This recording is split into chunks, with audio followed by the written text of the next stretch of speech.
My name is Lois Godot, and I'm a licensed clinical professional counselor. And while that is important, what's even more important is that I'm from a blended family. And so, again, I've been in a blended family for over 25 years. So, a lot of the things that I'm going to talk about with you today are things that I wish I knew and things that I learned along the way. So, you're in a new relationship. So now in the blended family, you're in a new relationship. You're excited about it because you have a second chance to get it right. Hi, Vanessa. And so the second chance is that the first relationship didn't work out. For whatever reason, it didn't work out. And so you have a second chance to get it right. And so you feel that with this significant other, all of your dreams are going to come true. You've been dating this person, they've met your checklist and they've checked all the boxes. And so you're like, this person is going to work out. You let them meet your kids. Your kids seem like they enjoy one another, they get along, and you're like, oh, this is going to be great. So then the next thing you do is you start to romanticize about your blended family, romanticizing about what your future is going to look like. You think that the kids are going to bond, they're going to be best buds, best friends. And if you had a child that was an only child, and all of a sudden they'll have a sister and a brother, and you feel that all of your efforts, it's going to pay off. All your efforts of trying to make these kids like you, and you'll do things and they'll really like you. And then even if you're having problems with your ex, whether it's the ex-spouse or the ex-partner, you think they'll be happy that someone is here helping you with the kids. So you're starting to romanticize and you think that everything's going to work out. You even think that you'll have time for you and your significant other to spend time together, because before you decide to blend the family, you've been spending time together and you're like, this is going to continue. So you decide that you're going to take it to the next level. Now, how many of you have had this thought that what I just said, you start romanticizing about what this blended family will look like and how wonderful it's going to be? But then reality hits. That's the next space. Reality hits and everyday situations seem to just come apart. Every little thing seems like it creates an argument, you can't get along, and you just don't know how this is going to work out. And you even start having thoughts in your head like, maybe I shouldn't have done this. Maybe I shouldn't have taken it to the next level. Maybe we shouldn't have gotten married. Maybe we shouldn't have moved in together, because now everything is starting to hit the fan. I just want to stop for a minute and just let you know that a lot of times what happens is that you start becoming dissatisfied very quickly in the relationship because you fail to anticipate what the future would really look like. You got caught up in the sense of a family and you forgot that blended families are not a restoration, but it really is like a brand new construction of family life. So let's think about that. Think about a house. If you had a house and it burned down, you would not restore the house, you'd have to rebuild the house. And sometimes in rebuilding the house, there's some unrealistic expectations. And one of the unrealistic expectations may be how much this house is going to cost. Because when you first built the house years ago, it wasn't as expensive. And now with the new house, it is much more expensive. So you weren't realistic about how much this house would cost. Another thing you may not have been realistic about is, okay, now I have this house. Where am I going to place things in the house? Where you had things before, it may not work in the new house. So you have to put it somewhere else. And so that's what I mean about unrealistic ideas about the house. So now let's bring this back into the blended family. Sometimes people think that the blended family is just a restoration instead of a brand new construction. So how many of you can see that analogy, that when you started your blended family, that you thought it would be sort of like a restoration instead of a brand new family?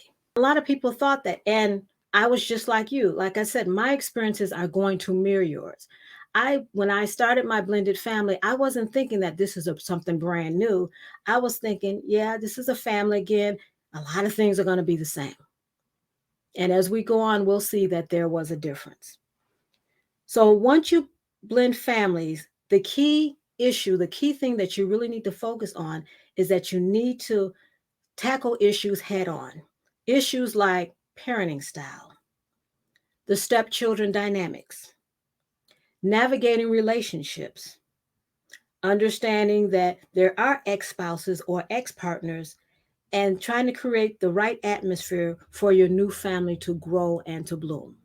So, realizing you have to take all that into consideration. And that's a lot because in your first relationship, especially if you didn't have kids, you didn't have to consider those things. So, the first step to understand that having unrealistic expectations of yourself, your spouse, and your children are what causes things to be more difficult and the challenges within your blended family.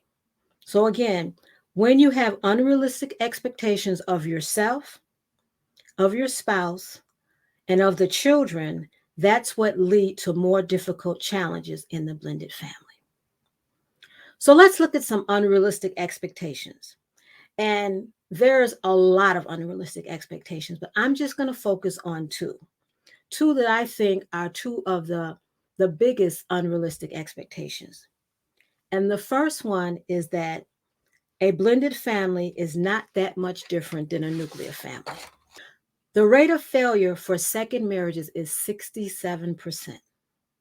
67% of second marriages will fail. What do you think the percentage of marriages for third marriages are? It is a while. And a lot of the reasons why they fail is the reason why we're talking today is people don't really realize what I'm really stepping into.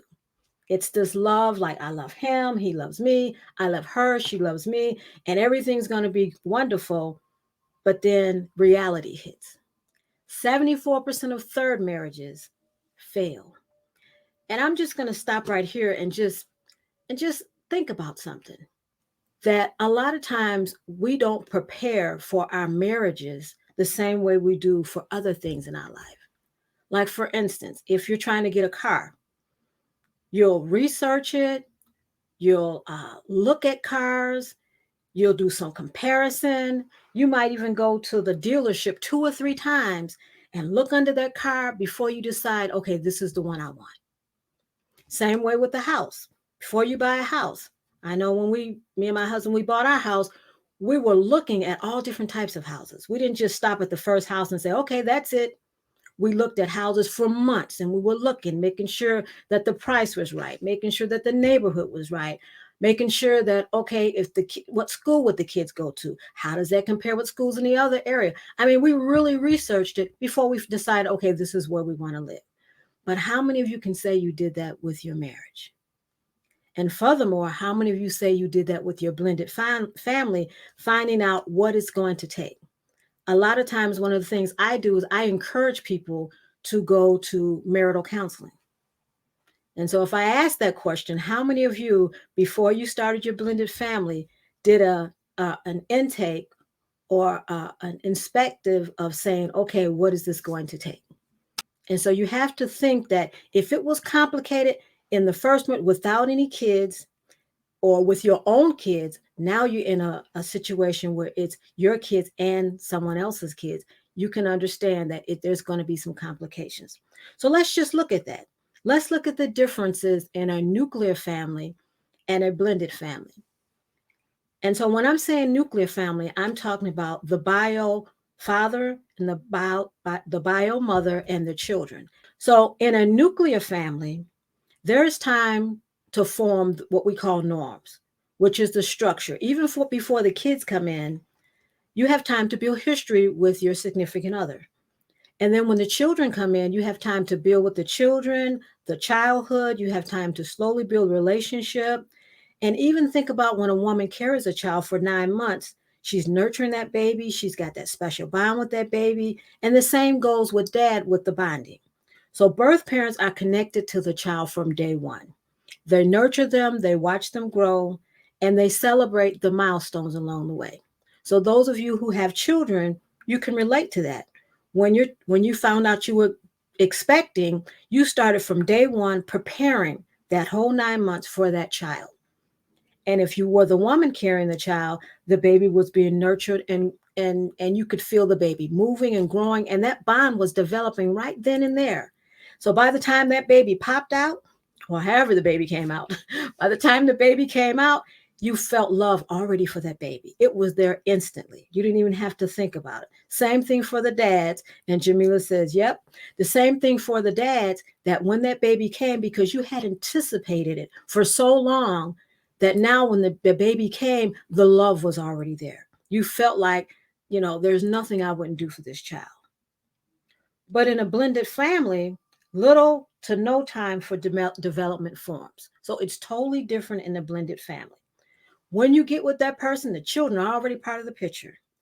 And the kids may be 3, 8, 9, 13, 15, preteen. They may be adults. So they're already there. So you didn't have time to make those memories.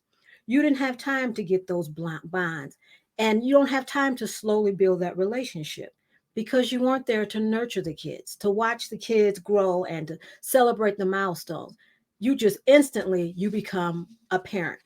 And if you've never been a parent, that's even harder, because you don't even know how those milestones are created, and you don't even have the understanding of those bonds. And so now the question becomes, can a step parent bond or feel the same thing that a bio parent does? That's a question. Can the step parent bond? You just met these kids, and now you're expected to have this bond.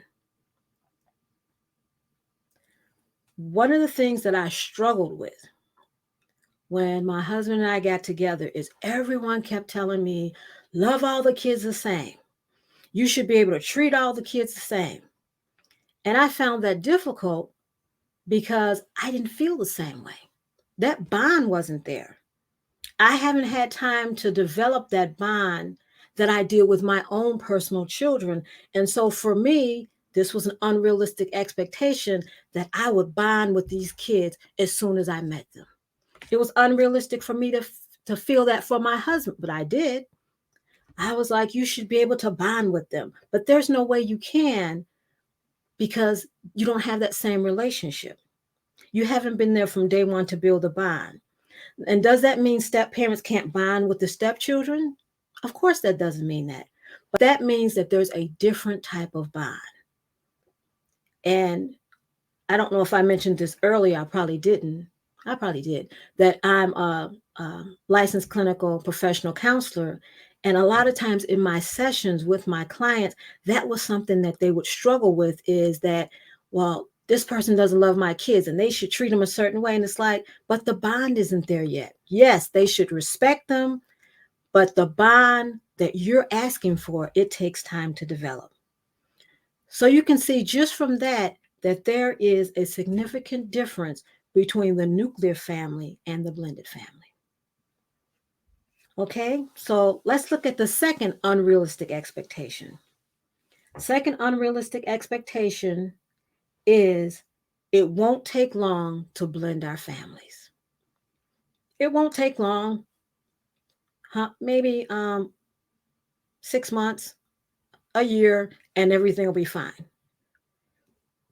I think the problem comes with the term blended family, because when you look at that term, it implies that it's going to be a smooth transition. Just think about whenever you blend something. Whenever you blend something, it's blended. You can't see any bumps or lumps. Everything is just smooth. And so I think that word blended, it kind of throws people off. So I know I have another question. The researchers, they've done research on this. How long do you think they predict that it will take for a family to blend? And this is at the minimum. How long do you think that it'll take a family to blend?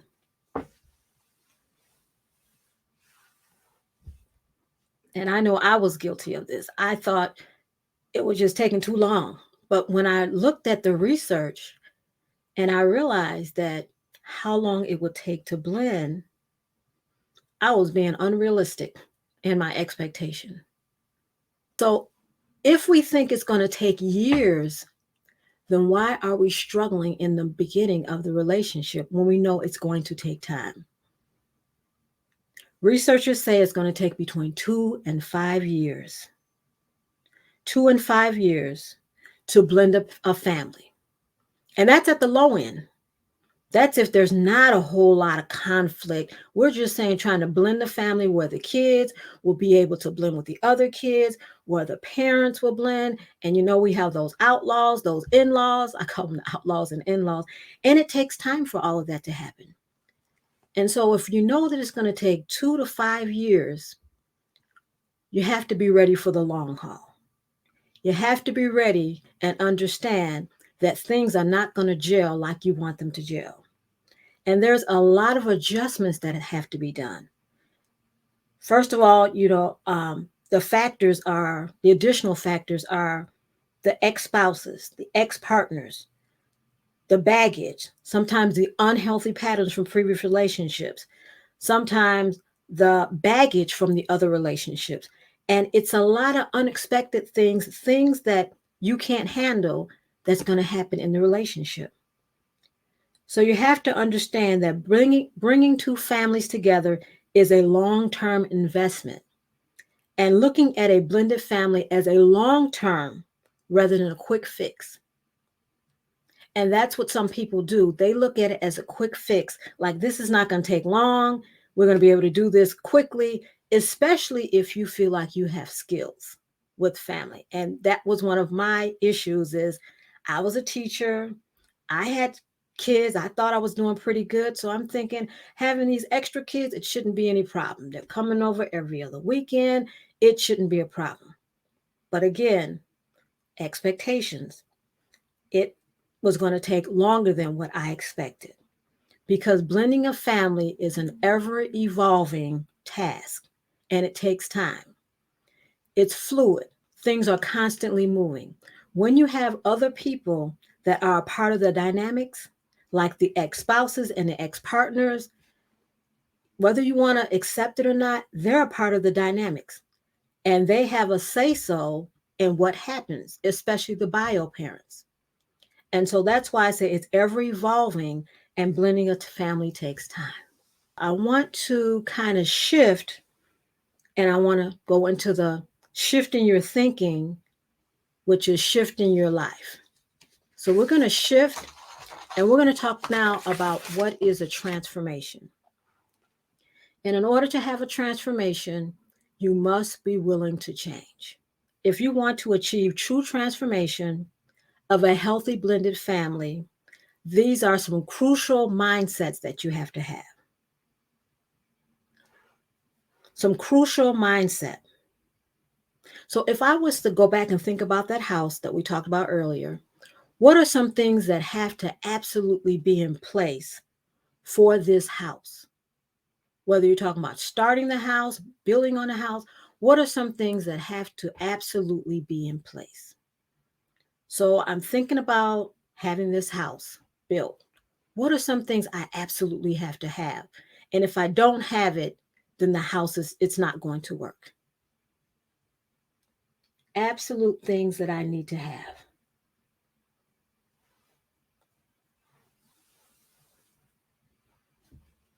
How many of you have built a house? Okay, someone said finances. Absolutely. If you don't have any money, you can forget it because you're not going to have a house built. If you don't have any money, you're not going to have a house. Very good. Russ says a foundation. If you don't have a foundation, you're not going to be able to build a house on it. So, absolutely, you're going to have some things in order to have this blended family that we're talking about. There's going to have to be a shift in your mind, and we call it a mindset shift. The first thing that you have to do is move from doing, you have to understand doing versus thinking. Doing versus thinking. And there's a quote that says, the distance between your goals and the reality is called action. So, what you have to do is first get clear on what you want for your blended family. What do you want for your blended family? What is your goal? And that's one of the things in the workbook. thing that I ask you to do is think about the goal for your family. You have to have a goal, and then you're going to make a plan to achieve it. You have to know what direction, what you're going to do, where you're going. If I think back about the house, I had to first think of, what do I want to do with this house? How do I want it to look? And a lot of times we go into the relationship not knowing what is the goal for our family. What is an actionable goals? And so when you look at your blended family now, hopefully you look at it differently, is what do I want my family to look like? Do I want us to be able to communicate with one another? Do I want us to be able to respect each other's differences? What is it that I want for my blended family? The next thing for the mindset shift is the can versus the can't. The can versus the can't. And this is a cliche that people say all the time. Whether you think you can or you think you can't, you're right. If you think you can't do it, you probably can't. If you think you can do it, you probably can. So you're taking the can versus the can't. What is it that you think? And I know sometimes in the blended family, you may think, I can't do this. This is not going to work. I know a lot of times that was my mindset. This is not going to work. I did a lot of fortune telling that this is not going to work because I had got to a point where I got so frustrated. So I had to change my can't to can. Had to stop the negative self-talk and start encouraging myself. And that's what you have to do. I can do this. I got this. I have everything I need to make this work. So you're changing your mindset from I can't until you can. And the easiest way to do that is to change the way that you talk to yourself. Start saying positive things instead of the negative things. And the third mindset shift is how you approach the situation. How you approach the situation. When you have an open mind instead of a closed mind, when you're being positive instead of negative. When you go in with a closed mind, you're going to limit your experience and the negative aspects of any situation. You have to believe that it can be possible. If you don't believe it's possible, you're going to be back with the can. If you think you can't, you can't. And if you think you can, you can. So in order to shift, you have to have an open mind. So whatever happened in the past, whatever didn't work in the past, we're throwing that in the past because now we have a mindset shift that this is something that can happen. So when you decide what you want to become, that's your goal. When you decide how you're going to get there, that's your plan. And when you create a vision for how you want it to look, that's your roadmap. Okay, so no one can do this for you. You're the one that has to do it. You have to decide, do I want to move forward or do I want to stay in the same situation that I'm in? One of the things that I told you, I wished I had this teaching when I was going through it. And I know now there's a lot of people out there doing teachings on blended families. But what I'm doing is I'm combining not just my experiences, but also research and also my counseling techniques. And so what I'm telling you about the mindset shift, it absolutely works. Jamila says food for thought.